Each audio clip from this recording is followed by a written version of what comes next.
Hello everyone, welcome back to On The Ledger. This is your host Moel Said, and I'm back once again on your weekly rendezvous from Paris. I actually just came back from New York, where we were holding our second edition of our biannual conference, Ledger Open. And honestly, it was a very inspiring moment. Seeing how the ecosystems evolved and how Ledger's evolved in the past year is nothing short of inspiring. And if you've been following the news, you probably know that we've announced some big things during Open, including Ledger Market, that is meant to solve some critical security vulnerabilities within the current NFT ecosystem, and finally, provide creators with a secure end-to-end distribution platform. But another pretty cool announcement is the launch of the Ledgerverse on the Sandbox, with the purpose of educating communities about Web3 security in a more engaging and culturally relevant way. Starting with a first experience called School of Block, where players will be fighting off hackers and scammers to win exclusive NFT rewards.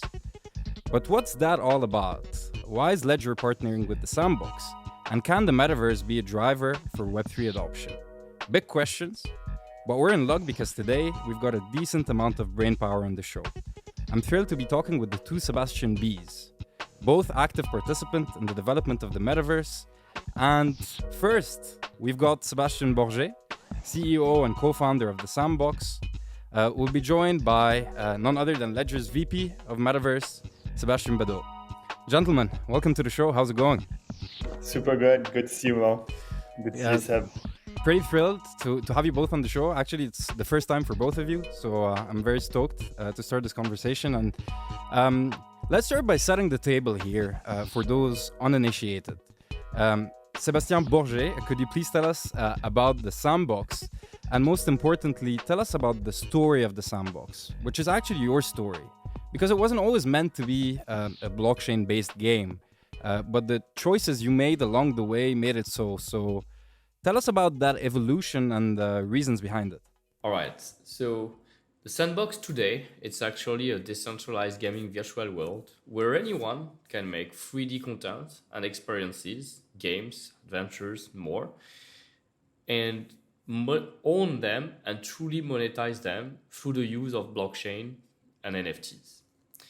Sandbox franchise actually started almost over 10 years ago, initially as a mobile game on iOS and Android. We wanted to turn players into creators. Just by the touch of their finger, they could play with many elements, create 2D pixelated world, and share those with other players on an online gallery. That game became rapidly very successful, and over the life of it, we had more than 40 million downloads, 70 million player-made creation. It was quite exciting, a big success, but at the same time, we had one frustration. That frustration was that we were not able to retain the best creators, the people who made the best content, and actually that content contributing to bring more downloads and hence more revenue to our game studio. They were leaving over time. They were leaving after a few months, after a few years, simply because ultimately social recognition, fame as a creator isn't enough to keep retaining them. They needed more, and that more was actually some recognition in the form of monetization, revenue sharing. But we couldn't provide that at scale because of the limitation of the platform by then, iOS and Android. So towards the end of 2017, as entrepreneurs, we've been always passionate about new technology, exploring the possibilities offered by them. And we found about blockchain gaming. We found about CryptoKitties as the first blockchain games. It seemed very simple, just like breeding virtual cats, but there was something unique that really struck us, specifically being in the gaming industry for over 10 years, was the fact that you actually bought those virtual cats, not from the developer itself and not even on the marketplace of the game, but you bought it directly from other players on an external marketplace, sort of eBay of digital asset that is OpenSea. And we saw that as a major innovation. We saw like, what? If we enable anyone to make their own NFTs, to become a creator of NFTs and then sell them, maybe we'll have the solution to our problem. Creators can now monetize our content by selling directly and earning directly from users.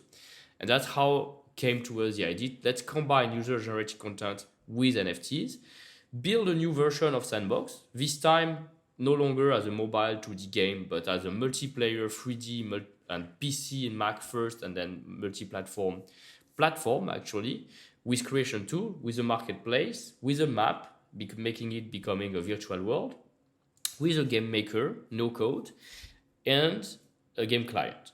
And that's what we've been doing for the past 4 years, since 2018, being these pioneers into building a metaverse, progressively adding lands as NFTs, adding avatars as your digital identity, and bringing along more than 300 brands besides the tens of thousands of users who are contributing and are being creators on the platform as well.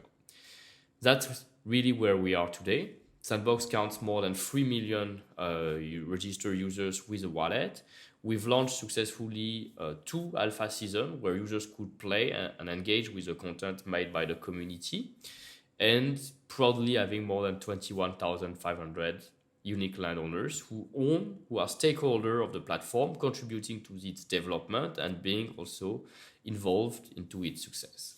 Yeah, that's fascinating, and like hearing you talk about it, it truly seems like the sandbox was actually created out of this drive for the creator economy, and then that the Web 2 mechanics didn't really enable it to actually unleash its potential to its fullest. And then once it actually started using blockchain technology and digital assets, this is really where I would say the right recipe fell together. And Sebastien, you've been working at some of the biggest companies in the tech world, such as Alibaba, Google, or Amazon. And obviously, talking about the creator economy, this is basically where it all started in Web 2. And you've recently joined, Web 3 at such a nascent phase. Would be fair to say that we're still very early. So the question is, why did you do that so early? And there's another question that everyone is asking is, what the hell does it mean to be VP of Metaverse? It's a good question. So I think for me, it was really a natural step because I think, when I started my career, I was lucky enough to be in the US and so have access to the internet pretty early on. And then my first experience out of school was in a startup, which is still around, which is called sports.com, which is the second largest sports portal in the US. And I was just a kid out of school. I was 22 years old. And then, what I was really attracted by was this new frontier and this idea that this was something that was going to be a revolution one way or another. And that's what's always driven my choices. So, in Web 1 with Amazon, obviously e-commerce was a big revolution. And then what I thought was really interesting as well is this idea of how do you work with brands and creators to help them take advantage of this new platform or this new opportunity. And that's really what I've been doing for the past 20 years. So I've done it with e-commerce, then with digital marketing and advertising and video advertising through YouTube when I was at Google YouTube for 10 years. China was a bit of a sidestep, but it was kind of like the same process, right? This idea of saying, well, China is this massive opportunity for companies in Europe to go touch a market of like 1 billion potential buyers. And a lot of people don't know about it. They don't even know that you can actually go sell on Chinese platforms, even if you don't have a store there. And so Web 3 for me is this natural step. And what I see and really believe is that it feels that it's a revolution that could be even bigger than Web 1, Web 2, and Web 2.5 or Web China put together, because it has the potential to really be something that, in terms of its philosophy and the way that it's being built, is super different. And what I love about it is everything around interoperability, everything around inclusivity, around creativity, and then at the end of the day, like around what I call new economy. And what I love about this, and when Seb just described how they rebuilt the sandbox and they rebuilt it because they wanted to create this new economy. When the internet started, or when e-commerce started back in 2000, people used to call it the new economy. But at the end of the day, it was very much the same economy, just transposed in the digital world. If you buy a book at the Fnac physically, or at whatever, Barnes and Nobles, or you buy it on Amazon.com, it's the same thing that you're doing. Here, what's being created is really a new creator-led and user-led economy, and that hasn't existed up until now. So that's what I find like super fascinating. And as far as my role at Ledger, I mean, right now what we're focusing on really is the NFT space. As you mentioned, Mo, thank you for the plug. We launched Ledger Market during Ledger Open, which we believe is really a huge step for the company. And I think that, as Seb was talking about the evolution of Sandbox, there's also an evolution of Ledger, right? We started with, this little piece of hardware here, which is still a very, very important thing that everybody should be using. And we pivoted towards, enterprise. So we do this for enterprise client. And actually, I have one right here. This is what we sell our enterprise clients on my desk. And services. And now, I think that this is what Metaverse is, right? It's the idea of this new economy is going to create new digital assets. And what's very interesting is that while people have been, about 20% of the world's crypto is being secured by ledgers today, well, when you look at NFTs or digital assets, it's a much higher percentage. So people have a propensity to protect their digital asset that goes beyond protecting their digital currency, which is interesting. And I think it's because they have an emotional and a social relationship to them. And as you mentioned, we just came back from NFT New York City, and token gated access to parties was a thing, right? And if you didn't have the token gated access, you couldn't get in. So I think, we're really at the beginning of a new journey, and we feel at Ledger a responsibility to really help, again, brands and creators take advantage of this new frontier. And that's why I'm here, because I want to do this, because that's what I've been doing for the past 20 years. And it's super exciting. Love it. There's so much to unpack here, but I want to go back to something Seb actually mentioned earlier, which is the sense of engagement that comes with digital ownership. That wasn't really present in like the previous version of the internet that we're all talking about, which is the internet of information, basically. So when you're thinking about digital ownership plus the metaverse, both of them are kind of changing the game of community engagement. And in your opinion, Seb, what does it mean for creators and brands? And how does it differ from, say, a Web 2 metaverse like Roblox or Fortnite, or even any Web 2 social media platform? Well, I feel like true digital ownership is, first of all, should be a right online. Like any digital asset, any asset should be a digital asset on a blockchain that you could ultimately own, you could ultimately transfer, and you could use wherever you want without having to ask the permission to anyone about that. But, well, surprisingly, that's what happened in the real world, but that's not what's happening online into any like web service or Web 1, Web 2, and now only starts happening through Web 3. And it's kind of strange to feel like we've grown accustomed for over 25 years, 30 years, as far as I remember, internet exists, with the idea that we're spending real money into buying virtual content, virtual clothes, skins, game items, virtual currency in games. Gaming is actually the industry that gather the most spend, more than movies and music combined. And no one is actually questioning this very simple fact that, like, why is that the content I'm buying in one game, I cannot actually take it away from that game to another user. It's mine, I bought it.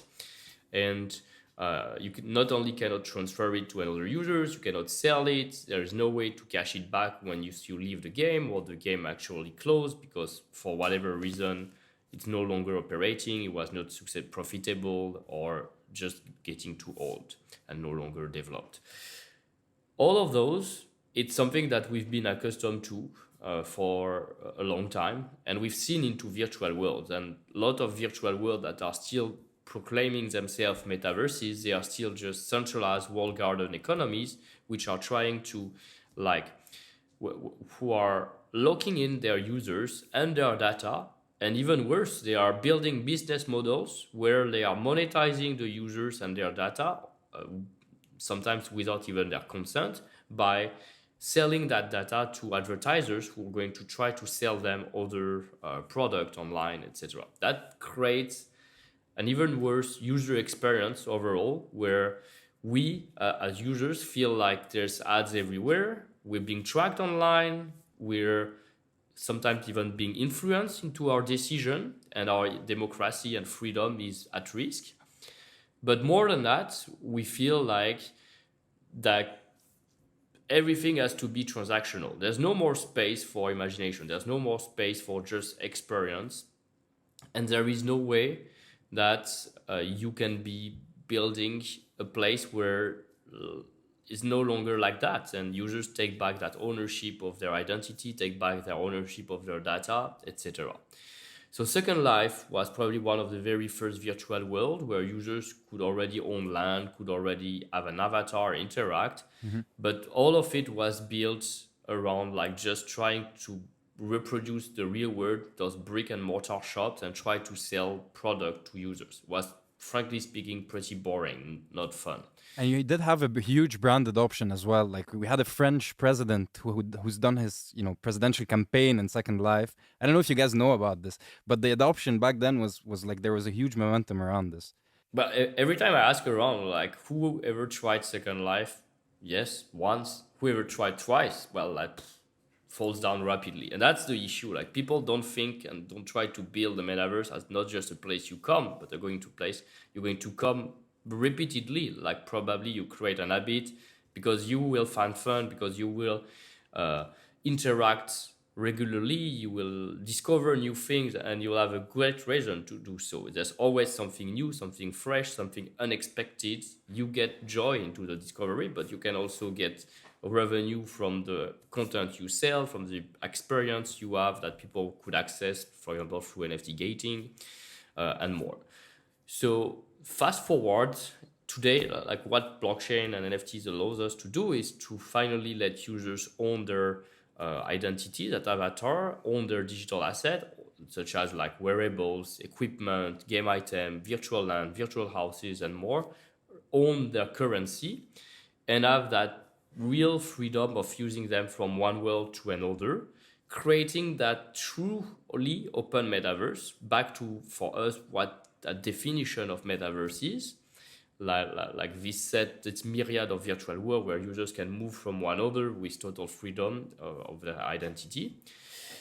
And there is a whole economy, that digital economy, that takes place on top of those digital assets. Not just as creator, because yes, it starts as a creator economy, and definitely creators are important. You want to reward the people who are going to contribute building that world with you and make it become bigger and bigger. But there's also a whole economy for the users, the people who are here just to play, to spend time, to bring life, to make each experience unique, because it's not just talking with non-playable characters, NPC, or entering empty world, but it's entering worlds full of life. And that value is being derived from the time you're going to spend completing quests, learning, educating, attending virtual concerts, virtual shows, visiting art galleries, museums, etc. A great set of different kind of experience, new form of entertainment. And all of those will reward you. Like complete a quest, you earn actually tokens, items that are tokens, NFTs or currency, and those again can be sold. You have that freedom of choice to hold them, to use them, to sell them, to transfer them. And that's really interesting.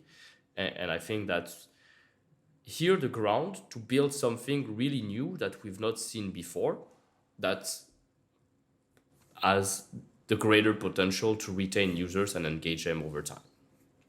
One thing I want to add, if I can, is that I like the fact that you mentioned, the comparison between the gaming and the music industry.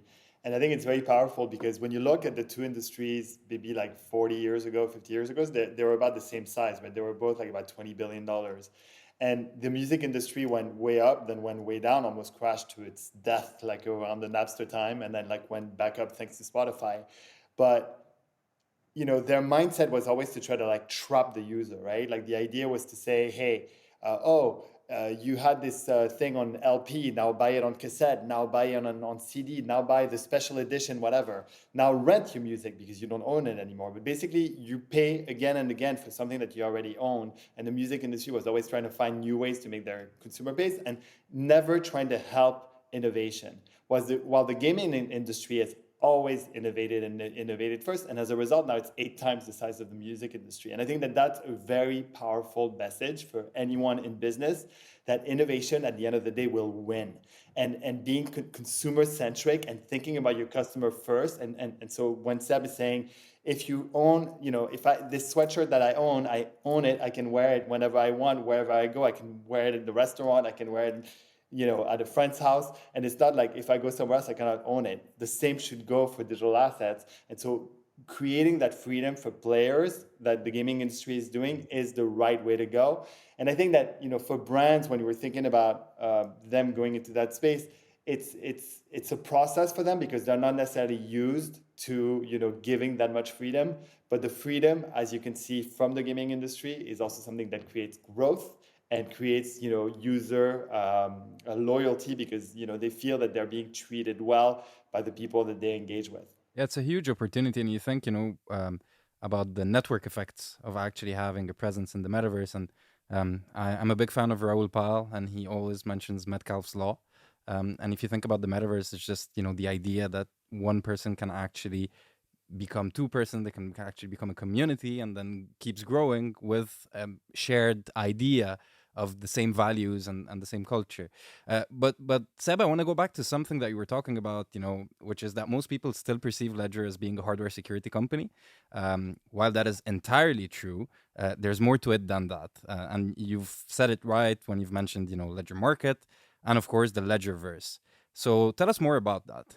So I think that what's amazing is that the Ledgerverse really comes from us meeting with Seb Borget and Sandbox. I mean, we're lucky enough that, we live in the same city and we know a lot of the same people. And I think that, we started our partnership at the end of 2021.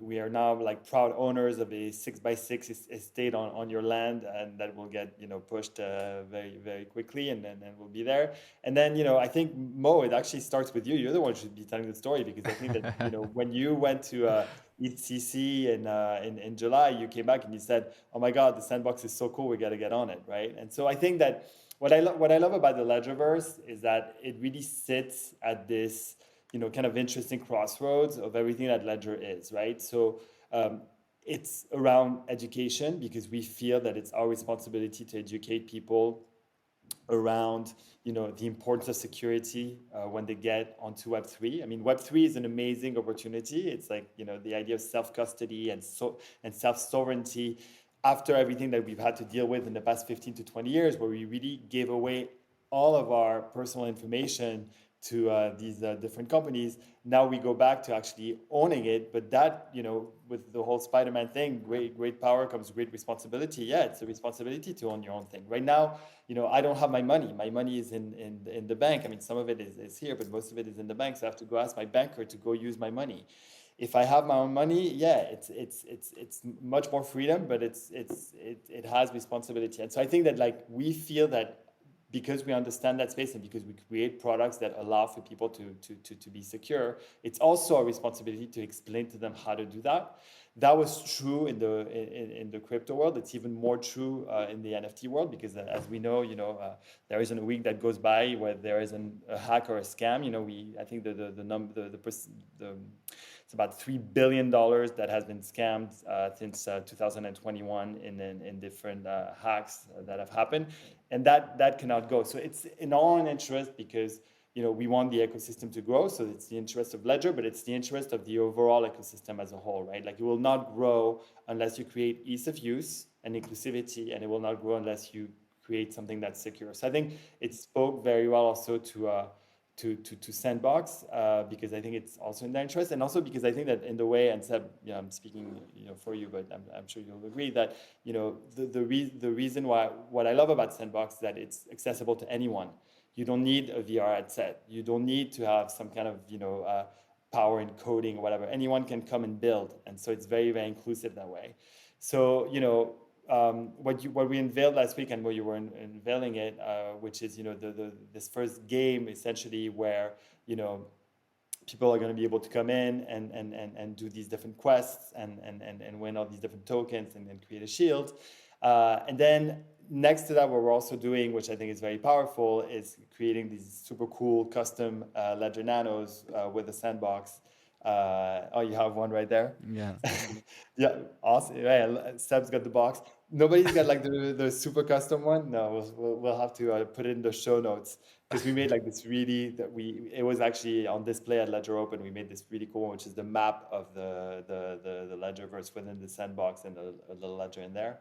So it's a really great partnership. We're like super happy to work with Sandbox on this, and I think that at the end of the day, it's really going to help both of our communities. I think we'll bring some Ledger fans onto the Sandbox, and some Sandbox users will like become Ledger users, and so we'll all benefit from that. And again, what I think is even more important is that the overall ecosystem is going to benefit from more security and more inclusivity. Mm-hmm.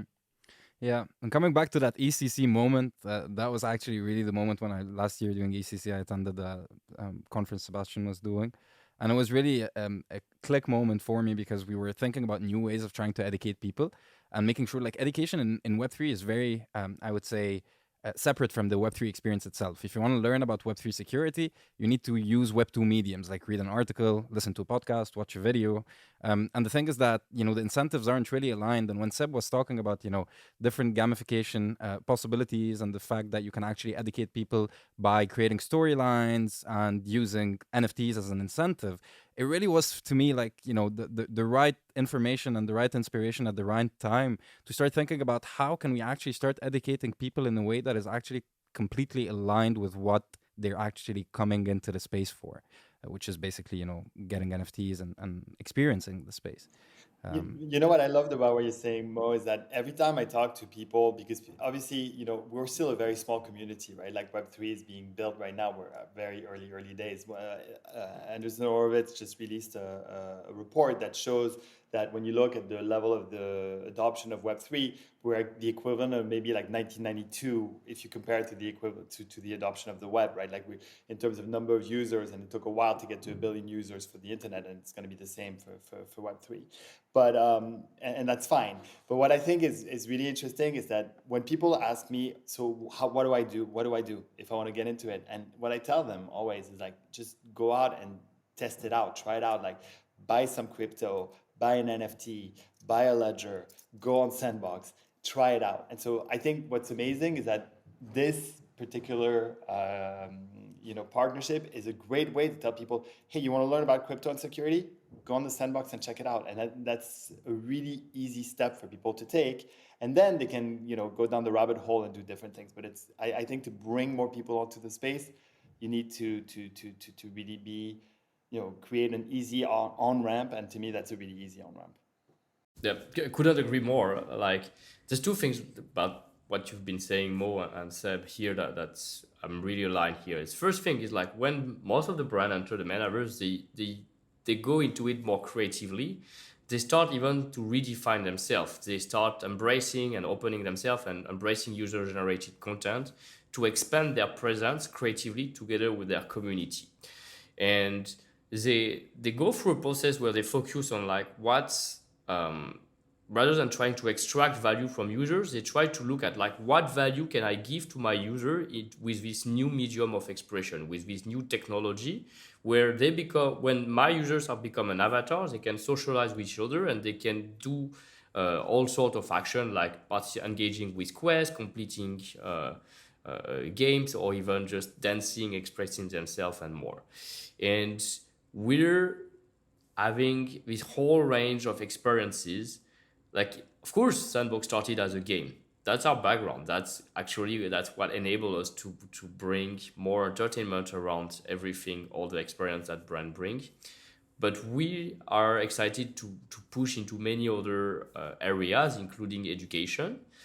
And right now, Sandbox, like last year, when I started this conversation with Mo, Sandbox probably had 1.5 million users. Today, Sandbox is about 3.5 million registered users with a wallet. So somehow Sandbox is a driving force to bring people into Metaverse, to bring people in crypto. They come for the fun, they come for the engagement with their avatar, they come to create, to socialize, and then after they discover about crypto, etc.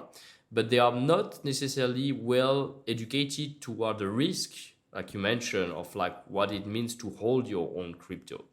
And what's the best way to explain them than to explain it like natively in the space? Like rather to go to like boring tutorials where they just read passively things or watch videos and they just follow. They want to be immersed. And I think like Ledger with the School of Blocks and the Ledgerverse has done a great job at using natively here the metaverse to create, to gamify the learning process. And the beginning of the partnership for us was already to make sure, because of the rise of the popularity of NFTs, the rise of the popularity of Sandbox, we're starting to see a number of users falling for phishing attempts, falling for scams, and losing their precious digital asset and virtual land, was to protect themselves by having the most secure wallet provider. So we begin here with, we need to partner with the leader in the space, and the leader is Ledger. It's a French company. We're lucky, we're close to them.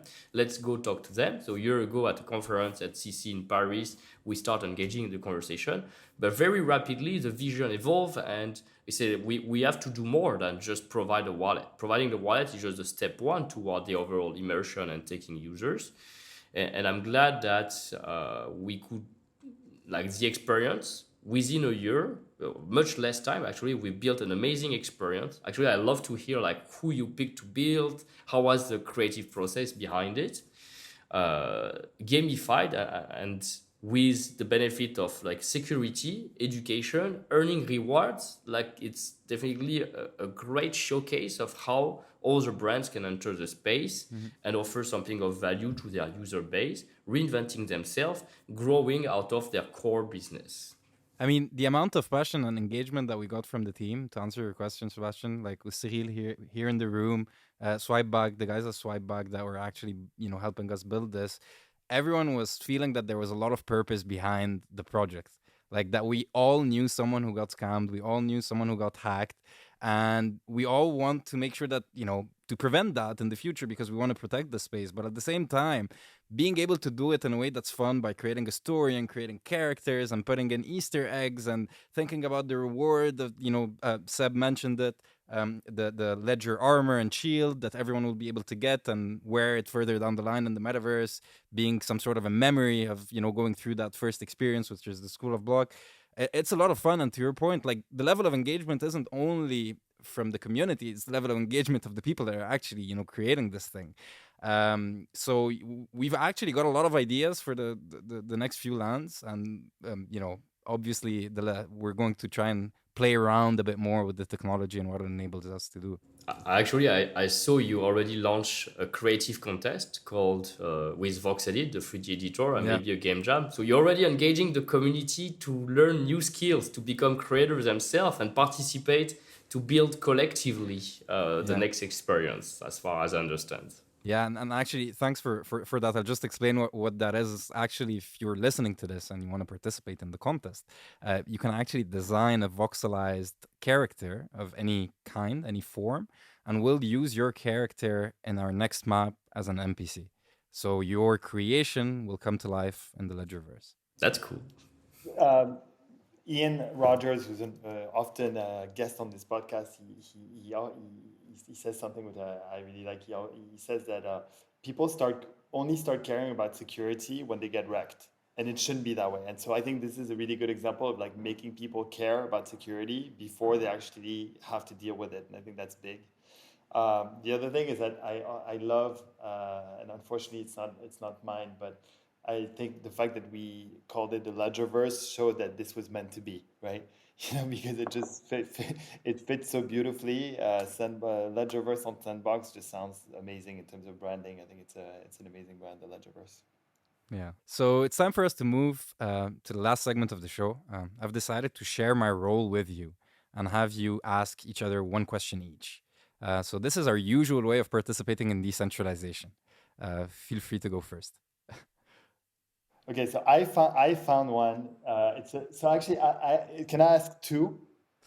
All right, let's do it.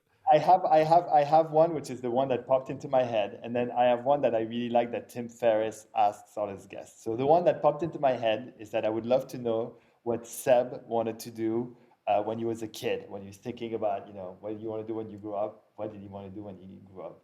And then the second one, which is the Tim Ferriss question, is what book have you given as a gift the most to people? A book that really was important to you, and so you gave it to many people, or you recommend it to the most people. All right. Tricky question. So, what job did I want to do when I was a kid? Well, the thing is, like, I didn't know exactly what I want to do. I knew, like, I want to understand how products are being made and want to make my own product, physical object, etc. And so somehow I kind of postponed my decision of what to do all the time by going into studies, which would always keep my option the most open at all time. And I found like engineer would be a great title or a great job to kind of touch everything. So I went through like high school and then class prepa in France and then engineering school. And the first thing that the director said when we started the engineering school, say, you chose the right job because we are going to train you so you can do anything you want. You can always adapt yourself in the future. And then I thought, okay, great. So I picked the right choice.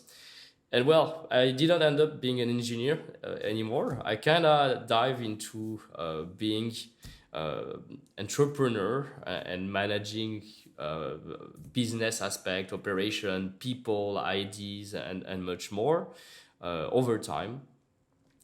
And that's basically kind of the short story. The long story, well, we don't want to know too much things, but I used to be a hacker, a coder, developing things for in open source back in the days and more. The books I love to offer the most. So again, I didn't read so much books, but I read tons of comic books when I was a kid. I started reading all the Tintin, Asterix, etc. And then I fall around the 10, 11 years old in my first Japanese comics with Captain Tsubasa. So actually it's a brand that came into Sandbox last week. So I have really a personal feeling and attachment to this one. I didn't know that. That's my favorite anime. I didn't know that Great. they came into the Sandbox. Check it out. If you're born in France, it was indeed like all the time on the main TV channels. Olivier Tom. But I bought it, the comic book, and from there I had a large collection of over 2,000 Japanese comic books. And usually the first thing you do is you offer the first book of a long series, and then people read it. What's next? They have to read the sequel and the sequel and the sequel. So in a way, I kind of built my culture through comic books more than traditional books, which maybe made me more visual as a person than just literal. Sebastien. All right, so for you, Sebastien, some question. Like you've somehow had the chance of being lucky. Call it luck. Sometimes I feel like luck is just a repetition of like wise decision in your life, smart decision in your life. And so you've had the chance to participate into so many companies that shape the future of like how people have been using products. What your experience accumulated makes you think we're still missing in the metaverse? Maybe in terms of user experience, in terms of like feature as well. You think like, oh, when I was at YouTube, those guys, they understood it so well, and yet Seb at Sandbox, he's missing on that. That's a good question. I mean, I think what I've seen, and I think I got different lessons from every company that I joined. At Amazon, I saw just like total obsession and a customer obsession, like obsession about the customer, always like this idea of the customer is always, everything has to be really focused around that, like, ease of use or whatever. But the overall obsession and just like of having that very clear goal, I think was really, really powerful. And that's what made it, and then flawless execution. I think that's the thing right now that I'm seeing, but I think it's also like super normal. And there's probably a bit of a lack of focus in certain ways. The fact that the market fluctuates so much also makes it difficult. But I think that's the thing that makes, people really successful at the end of the day is, focus and flawless execution. So make sure that, you have, and it doesn't mean don't pivot, right? Like you can obviously pivot or, grow your business and make it bigger than it was, but having like a very clear focus is what to where you're going. I'm not saying you don't have that some, by the way. I'm saying that that's what I'm seeing missing in the overall space right now. Mm-hmm. But again, I feel it's also the growing pains. To me, we're really at the very, very beginning. Ledger has been around for 8 years. I mean, I think Sandbox and Ledger in some ways have been around fairly long for the space, but there's so many things that are being built right now. So we'll be able to judge only like in the next 5 years or so. But I think I would really encourage everybody to make sure that they focus on the right things and then they execute flawlessly. That's pretty inspiring. I actually want to do a follow-up question, if that's allowed. Why do you think that lack of focus is? Because at the end of the day, when you're seeing the amount of, I would say, intelligent people, smart people that are moving from Web 2 to Web 3, do you think it's just a matter of time? Is it getting familiar with the technology? Is it about finding the right synergies within the ecosystem? I think there's one of the things is part of it is linked to some people moving in and just trying to have a success or I don't want to say make a quick buck, but kind of like turn it. That's not the right focus. Like focusing on money isn't necessarily like the right focus. I think the right focus is on what you give to the consumer or what you're trying to build within the ecosystem. And I think that there's obviously a certain percentage of builders in the space that are really thinking more about returns, because that's also what we've built as a culture, right? Like the tech culture has been really focused a lot on, you raise money and then you IPO and all these different things. That's not necessarily the right focus. And then the second thing is just, I feel that there's a lot of projects that are trying to recreate things that exist in Web 2 or in the real world, if you will, especially like on Metaverse. We were joking about that with Nelly and Seb at VP last week. Like, why are there benches in the Metaverse, right? Like, it's not like you're gonna like sit down, right? But I think that's an interesting point, because I think the mindset is often about, okay, we're just gonna take what we see in the real world, like build it into digital, and that shouldn't really be the focus. The focus should be, what can we create that doesn't exist somewhere else? So I think that's the thing that I'm seeing. It's just this, trying to get quick gains and also just trying to duplicate something that worked in another prior world. I think those are the two things that are keeping from the main focus. Gentlemen, it was an absolute pleasure. I really loved chatting with both of you, and I'm really excited about building the Ledgerverse on the Sandbox together with you during a bear market where we can actually focus on the right things. Let's do it. Yes, can't wait to see people playing it, sharing the best moments, and contributing to build it as a community for like the next lens. Thanks a lot. Thanks, Mo. Thanks, Seb. Thanks, Seb. Thanks, Mo. Bye-bye, everyone. That's it. A pretty cool conversation with the two very inspiring Sebastien Bs. If you want to learn more about the Ledgerverse and its first experience, School of Blog, please head to Ledger's Twitter and Instagram account. And if you have not subscribed to the show yet, please go hit that subscribe button and help us help you get more of this. This was On the Ledger from Paris with your host Moul Sayed. Till next time, take care. Au revoir. This content is provided for informational purposes only and is the sole expression of our opinion and should not be relied upon as legal, business, investment, or tax advice. Do your own research. Any loss or profit is your sole responsibility. Stay safe.